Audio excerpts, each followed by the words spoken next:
A Boston-based group comes into the city Wednesday to help those struggling with their financial situation.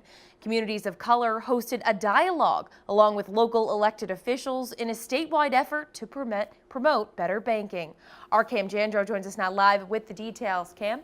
Yeah, Anna, nearly a quarter of Worcester's residents live at or below the poverty line, and sometimes it can be pretty difficult finding sound financial advice. Well, tonight, some experts came into the city looking to help with that problem.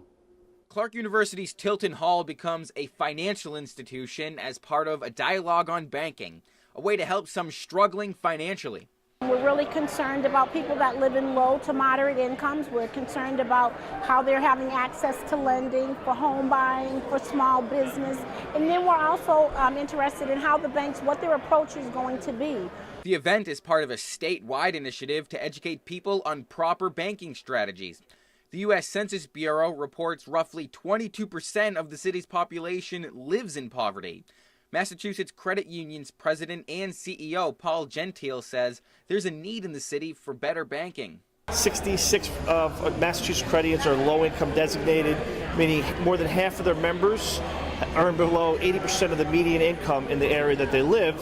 A lot of that's here in Worcester, obviously. The dialogue was also sponsored by the Worcester branch of the NAACP.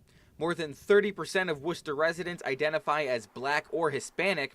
First Vice President George Yancey says banking can be more difficult for people of color. And sometimes we as a people have been treated unfairly.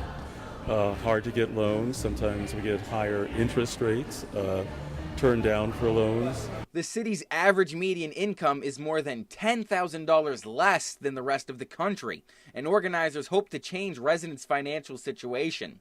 You know, what will grow out of this is a relationship between the banks, the communities, and we want people to have a reservoir of information such that if they have questions in the future, they know they have a resource.